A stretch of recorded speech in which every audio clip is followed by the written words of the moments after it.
Brand new uniform গায়ে দিয়ে রাজপথে নেমে আসলেন? কই পাইলেন এই ইউনিফর্ম?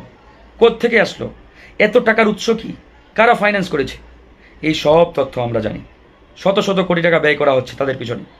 তাদের খাওয়া দাওয়া দেখবেন যে বিরিয়ানি, একবারে হাই প্রোফাইল খাওয়া, তাদের সিকিউরিটি, নিরাপত্তা, তারা বিভিন্ন জায়গা থেকে আসছে, বাংলাদেশের বিভিন্ন প্রান্ত থেকে। এই যে তাদের আসা যাওয়ার ভাড়া, এখানে থাকা, এগুলো কে করছে? নিশ্চয়ই কোনো না কোনো পিছনে একটা শক্তি তাদের আছে। তো এই শক্তিটি ইতিমধ্যে আইডেন্টিফাইড, আমরা তাদেরকে বের করেছি। মানে এরা সরকারের সাথে কোনো আলোচনাই বসবে না, টেবিলেই বসবে না, এরা রাজপথে যুদ্ধ করে দাবি আদায় করবে। তার মানে বুঝেন এদের পিছনের ইন্ধনদাতা কারা, এদের পিছনের শক্তি কারা। আপনারাই বুঝেন যে কাদের স্বার্থ হাসিলের জন্য এরা রাজপথে নেমেছে। গতকালকের ঘটনা আপনারা জানেন। গতকাল তারা চেয়েছিল সেনাবাহিনী গুলি চালাক, এবং এটা খুব করে তারা চেয়েছিল এবং চেষ্টাও করেছে। এই জন্য তারা পরিকল্পিতভাবে গুলি চালিয়েছে, হামলা চালিয়েছে, আক্রমণ চালিয়ে ঢাকা ইউনিভার্সিটির অসংখ্য শিক্ষার্থীকে আহত করেছে। বাংলাদেশের পরাজিত শক্তি আমাদের গৌরব উজ্জ্বল ইতিহাস নিয়ে যে সেনাবাহিনী দায়িত্ব পালন করছেন, বাংলাদেশের এই বিপ্লবের এক অন্যতম অংশীদার, পার্টনার বাংলাদেশ সেনাবাহিনী। এই সেনাবাহিনীকে ক্লারিং করার জন্য, এই সেনাবাহিনীকে যে কোনোভাবেই ট্যাগ লাগানোর জন্য, বিতর্কিত করার জন্য আমাদের এই পরাজিত শক্তির দোসরেরা উঠে পড়ে লেগেছে। তারা যে কোনো মূল্যে বাংলাদেশ সেনাবাহিনীকে আপনার প্রশ্নবিদ্ধ করতে চাই, কালারিং করতে চাই।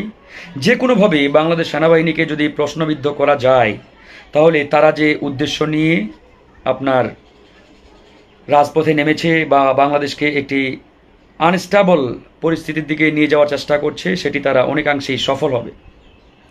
তো কেন এবং কিভাবে তারা সফল হবে সেটি নিয়ে মূলত আজকে আমাদের আলোচনার বিষয়। আমরা ধারাবাহিকভাবে সেই বিষয়গুলো তুলে ধরার চেষ্টা করব। আমি, যারা লাইভটি দেখছেন, দয়া করে শেয়ার করে ছড়িয়ে দেবেন। আমাদের জানতে হবে এবং সজাগ থাকতে হবে বন্ধুগণ। এখন সময় অত্যন্ত ক্রিটিক্যাল, ঝুঁকিপূর্ণ। এই জন্যই একটি প্রবাদ বাংলাদেশের বাংলা সাহিত্যে বলেন, আমাদের বাংলা পাঠ্যপুস্তকে বলেন, সব জায়গায় আসছে যে স্বাধীনতা অর্জনের চেয়ে স্বাধীনতা রক্ষা করা কঠিন। এই প্রবাদটি কিন্তু এমনি এমনি আসে নাই, এটা আসছে আমাদের সেই প্রবাদের বাস্তব অবস্থা আমরা কিন্তু আজকে মুখোমুখি হচ্ছি। তো এই যে বাংলাদেশ সেনাবাহিনীকে নিয়ে তাদের বড় ধরনের একটি চুলকানি বলেন, বড় ধরনের একটি কি বলে আপনার ষড়যন্ত্র বলেন, এটি আসলে কেন? কারণ তারা ভালো করেই জানে যে বাংলাদেশ সেনাবাহিনী আমাদের এই বিপ্লবে যে ভূমিকা রেখেছে, সেই ভূমিকার কারণে আমাদের বাংলাদেশের সেই ফ্যাসিবাদী শক্তি পলায়ন করতে বাধ্য হয়েছেন এবং তারা কিন্তু দেশ ছেড়ে বিতাড়িত হয়েছেন। এবং বাংলাদেশের এক্সিস্টিং যে প্রতিষ্ঠানগুলো ছিল আইন শৃঙ্খলা রক্ষার দায়িত্বে, বিশেষ করে পুলিশ বলেন, বিজিবি বলেন, র্যাব বলেন, যেহেতু বিজিবিকেও তারা মানে এক প্রকারের তাদের দলীয় বাহিনীতে পরিণত করেছিল, কার্যত এই প্রতিষ্ঠানগুলো বা এই সংগঠনগুলো এক প্রকারের একবারেই ভেঙে পড়েছে এবং ধ্বংস হয়ে গেছে। আজকে পুলিশের নাম শুনলে মানুষ ঘৃণা প্রকাশ করে, থুতু দেয়, মনে করে পুলিশ মানে হচ্ছে খুনি, পুলিশ মানে হচ্ছে একটা গুমকারী একটা সংগঠন, জনগণের শত্রু একটা প্রতিষ্ঠান। মানে পুলিশের পোশাক দেখলেই মানুষ মানে থুতু মারে। কিন্তু এই পুলিশ তো আগে এরকম ছিল না। পুলিশকে বলা হতো জনগণের বন্ধু, জনগণের সেবক। কিন্তু সেই জায়গায় তারা জনগণের সেবক না হয়ে আজকে জনগণের গণধিকৃত একটি প্রতিষ্ঠানে পরিণত হয়েছে। তাদেরকে জনগণের শত্রুতে পরিণত করা হয়েছে। এটি করেছে খুনি হাসিনা এবং তার দোসরেরা। এখন সেই জায়গায় এটি বিপ্লবোত্তর বাংলাদেশে আইন শৃঙ্খলা রক্ষার মূল দায়িত্বে কিন্তু বাংলাদেশ সেনাবাহিনী সর্বোচ্চ চেষ্টা করছে বাংলাদেশকে একটি স্টেবল, স্থিতিশীল পরিস্থিতিতে ফিরিয়ে নিয়ে যাওয়ার জন্য, আনার জন্য।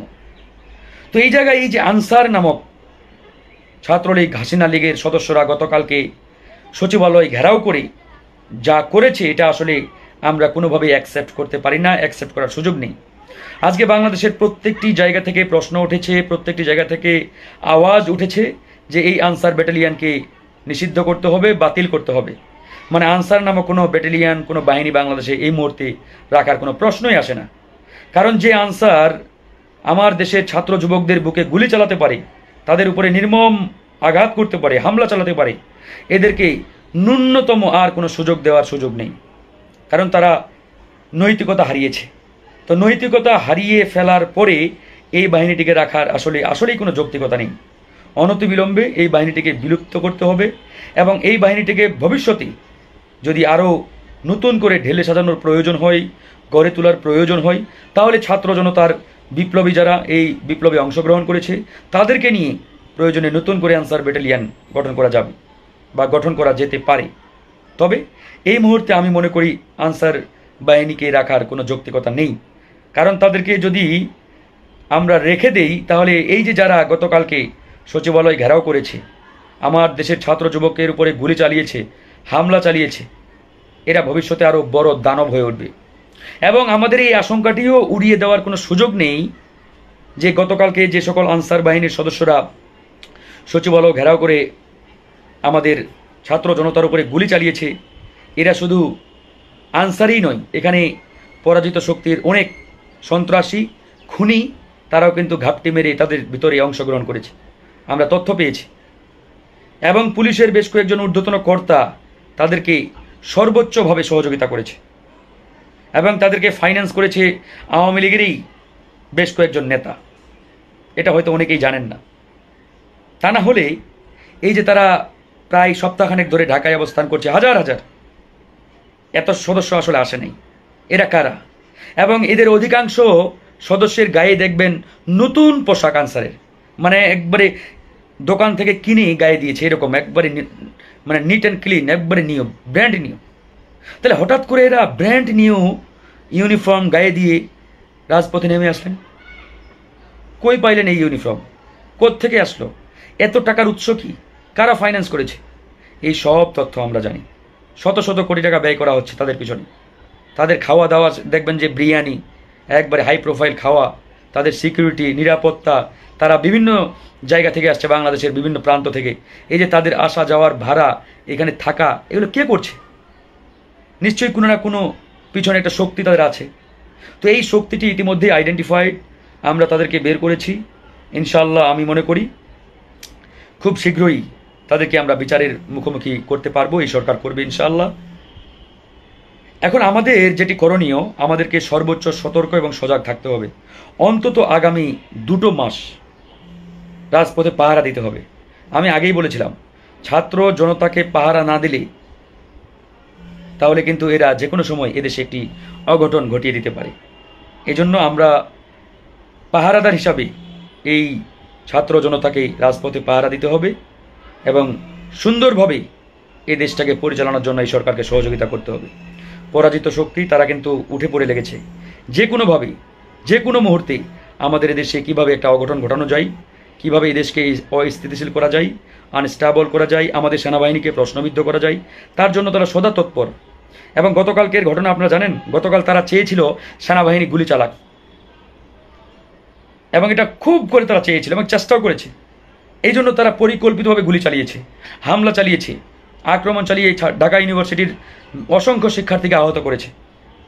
কারণ পুলিশ তো ওখানে নাই যে পুলিশ গুলি চালাবে বা পুলিশ এদেরকে মানে নিবৃত্ত করবে বা এদেরকে মানে উচ্ছেদ করবে। পুলিশ তো নাই এক প্রকারের। বিডিআরকে বা বিজিবিকে আমরা তো সীমান্তে অলরেডি পাঠিয়ে দিয়েছি, ঢাকায় তো আর বিজিবি নেই। এখন শুধু আছে সেনাবাহিনী মূল দায়িত্বে আইন শৃঙ্খলার। এজন্য তাদেরকে প্রেসক্রাইবড করা হয়েছে, নির্দেশনা দেওয়া হয়েছে, প্রেসক্রিপশন দেওয়া হয়েছে যে তোমরা এমন ধরনের উশৃঙ্খল পরিস্থিতি ক্রিয়েট করবা, তৈরি করবা, যাতে সেনাবাহিনী গুলি চালাতে বাধ্য হয়। আর সেনাবাহিনী যদি গুলি চালায় তখনই আমরা আমাদের স্বার্থ হাসিল করতে মানে আমরা উঠে পড়ে লাগবো। তখন বহির্বিশ্বে আমরা দেখাবো যে দেখেন একটি মানে সরকারি বাহিনী যাদের গায়ে ইউনিফর্ম আছে, এরকম একটি বাহিনীর মানে দিকে আরেকটি বাহিনী গুলি চালিয়েছে। এটা তারা একবারে হাইলাইট করে তুলে ধরবে, জাতিসংঘে দিবে, এখানে দিবে, সেখানে দিবে। এর মাধ্যমে আমাদের সেনাবাহিনীকে প্রশ্নবিদ্ধ করে তুলবে। এই জন্যই তারা তাদের ইউনিফর্ম গায়ে দিয়ে আন্দোলনে নেমেছে। তোমরা তোমাদের যৌক্তিক দাবি নিয়ে আন্দোলন করতে চাও, ভালো কথা, তাহলে ইউনিফর্ম গায়ে দিয়ে আসছো কেন? ইউনিফর্ম খুলে আন্দোলন করো। আমি তো কখনোই দেখি নাই যে কোনো রাষ্ট্রের একটা স্পেসিফিক বাহিনী, কোনো সুনির্দিষ্ট বাহিনী ইউনিফর্ম গায়ে দিয়ে এরকম রাস্তা অবরোধ করে আন্দোলন করছে, বিক্ষোভ করছে, কখনোই দেখি নাই। আপনারা কখনো দেখেছেন যে পুলিশ এই 50 বছরে মানে শাহবাগ অবরোধ করেছে পুলিশের পোশাক গায়ে দিয়ে? দিনের পর দিন র্যাবকে দেখেছেন, বিজিবিকে দেখেছেন, কিংবা অন্য কোনো বাহিনীকে দেখেছেন? দেখলে আমাকে তথ্য দিতে পারেন। তবে আমি কখনো দেখি নাই, কোনো এরকম তথ্য পাই নাই যে তারা ইউনিফর্ম গায়ে দিয়ে এরকম আন্দোলন করছে। তাহলে এরা কেন, কাদের স্বার্থ হাসিলের জন্য, কি উদ্দেশ্যে ইউনিফর্ম গায়ে দিয়ে এরকম দিনের পর দিন, ঘন্টার পরে ঘন্টা রাজপথে অবস্থান নিয়ে এরা দাবি আদায়ের চেষ্টা করছে? এদের দাবি যৌক্তিক হলে সরকার তো তাদের আহ্বান জানিয়েছে যে তোমরা আমাদের সাথে বসো, একটা প্রতিনিধি দল আসো, আমরা তোমাদের কথা শুনবো, তোমাদের দাবি যদি যৌক্তিক হয় মেনে নেওয়া হবে। এর পরেও কাদের ইন্ধনে এরা রাজপথে এরকম একটা যুদ্ধ মানে অবস্থা তৈরি করেছে? আমার তো প্রচণ্ড রকম আশঙ্কা হচ্ছে। সরকার প্রধান তাদেরকে আহ্বান জানিয়েছে আলোচনায় বসার জন্য, তাদের দাবি দেওয়া মেনে নেওয়ার জন্য। মানে এরা সরকারের সাথে কোনো আলোচনায় বসবে না, টেবিলেই বসবে না, এরা রাজপথে যুদ্ধ করে দাবি আদায় করবে। তার মানে বুঝেন এদের পিছনের ইন্ধনদাতা কারা, এদের পিছনের শক্তি কারা। আপনারাই বুঝেন যে কাদের স্বার্থ হাসিলের জন্য এরা রাজপথে নেমেছে। আর সংখ্যা নিয়ে তো আমি আগেই বললাম, অনেকেই প্রশ্ন করেছেন যেখানে কতজন আসলে আনসারের সদস্য আছে। আমার মনে হয় এখানে 10 থেকে 15 মানে 10 থেকে 15 ভাগ হয়তো রিয়েল আনসার বাহিনীর সদস্য হবে, আর বাকি যারা আছে তারা অধিকাংশ ছাত্রলীগ যুবলীগের সন্ত্রাসী বাহিনী। তাদেরকে আনসারের পোশাক পরিয়ে এখানে নিয়ে আসা হয়েছে অধিকাংশ।